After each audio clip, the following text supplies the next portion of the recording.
आज के इस वीडियो में हम वृत्त के बारे में जानेंगे कि वृत्त हमारा होता क्या है। तो सबसे पहला परिभाषा या फिर कह लें कि बताने के लिए किस तरीके से हम वृत्त को बताएंगे, तो हम ये कह सकते हैं कि एक स्थिर बिंदु है। ये हमारा एक स्थिर बिंदु हो गया। स्थिर बिंदु से समान दूरी पर मान लेते हैं इससे एक समान दूरी पर कोई एक अदर बिंदु है, यानी कोई दूसरा बिंदु है, और इसी तरीके से ये बिंदु जो है इसके चारों तरफ नियत दूरी पर है।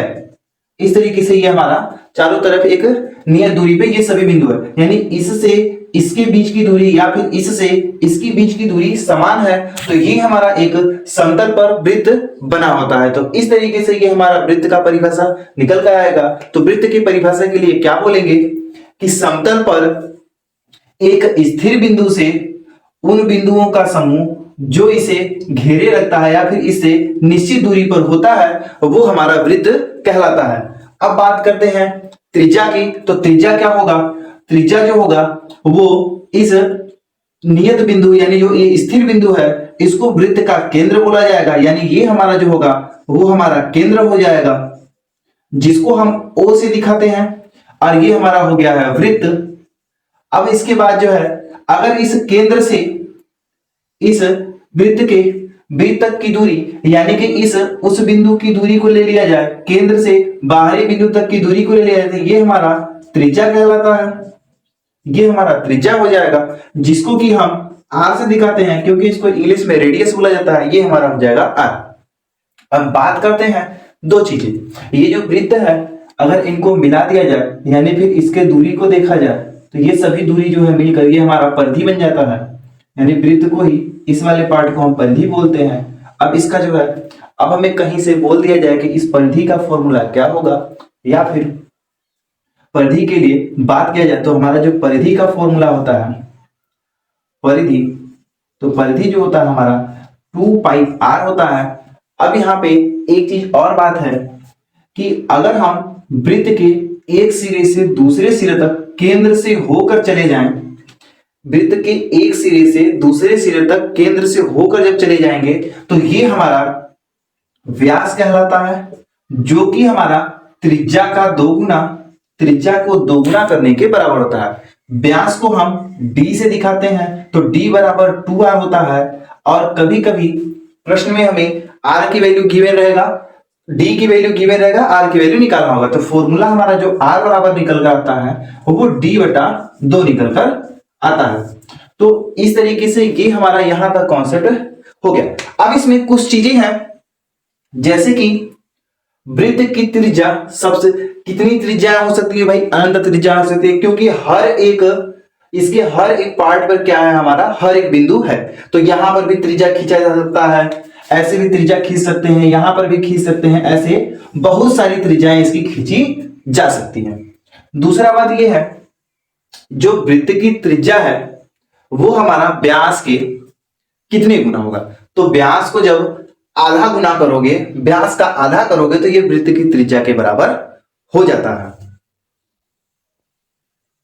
जैसे ये हमारा वृत्त का केंद्र हुआ, वैसे ही एक और है सहकेंद्री के बारे में पूछा जाता है। तो सहकेंद्री क्या होता है? अगर हमारे पास कोई केंद्र है, उससे दो या दो से अधिक वृत्त खींचा गया उसी केंद्र से, जैसे ये एक दूरी हो गया, यहां से यहां तक के दो त्रिज्याएं हो गई, लेकिन यहां पे ध्यान दीजिए दोनों एक ही केंद्र से है, तो ये केंद्र जो है सहकेंद्रीय कहलाता है। अगर दो वृत्त भी हो सकते हैं, दो से ज्यादा भी हो सकते हैं। अब जो है हम जो जानने वाले हैं कि छेदक रेखा और स्पर्श रेखा क्या होता है। तो यदि अगर कोई हमारे पास वृत्त दिया गया है, अगर उस पे वृत्त के परिधि पर कोई भी एक रेखा इसको स्पर्श करके चली जाती है, तो उस रेखा को स्पर्श रेखा, और जिस बिंदु पर स्पर्श करती है वो हमारा स्पर्श बिंदु कहलाता है।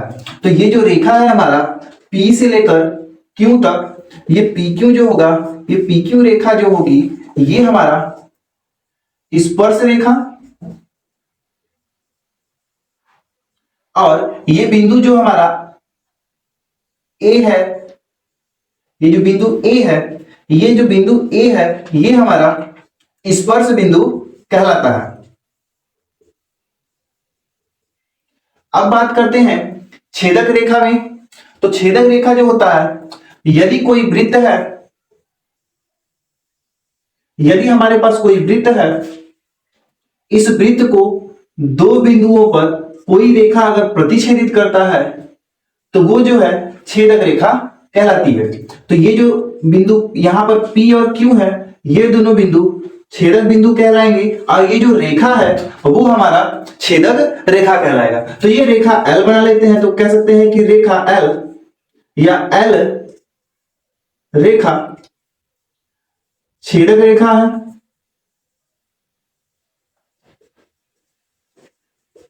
और ये जो P और Q है, बिंदु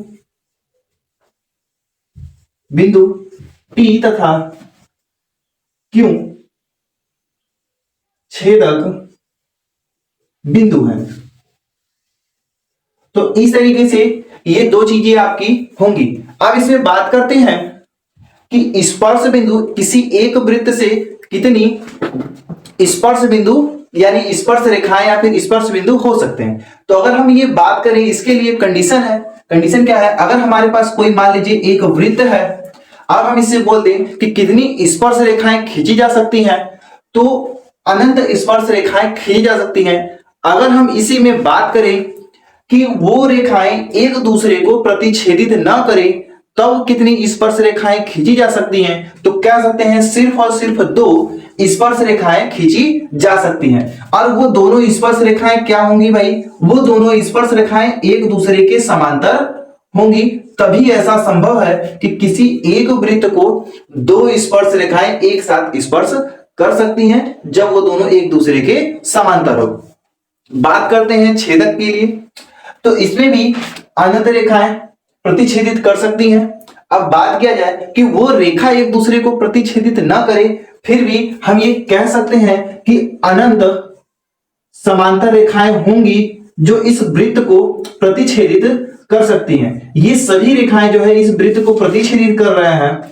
अगर हम ये कहें क्या कोई स्पर्श रेखा प्रतिच्छेदित रेखा कहा जा सकता है, तो ऐसा नहीं है भाई, हम कभी नहीं कह सकते, क्योंकि ये रेखा जो है इस वृत्त को प्रतिच्छेदित नहीं कर रहा है, सिर्फ और सिर्फ स्पर्श कर रहा है।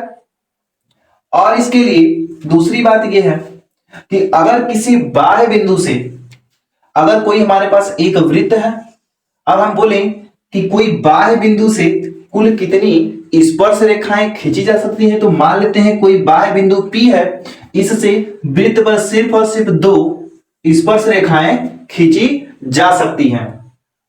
तीसरा कंडीशन या तीसरी बात यह है इसमें कि अगर हम ये कहें कि इससे बाह्य बिंदु से कितनी छेदक रेखाएं खींची जा सकती हैं, तो वो बहुत सारी छेदक रेखाएं खींची जा सकती हैं। जैसे यहीं पे बात करें, एक मान लीजिए ये हमारे पास है और एक बाह्य बिंदु P है, इससे छेदक रेखा खींचना है, तो इस तरीके से हम बहुत सारी रेखाएं इससे खींच सकते हैं। तो ये सारी हमारी छेदक रेखा हो गई।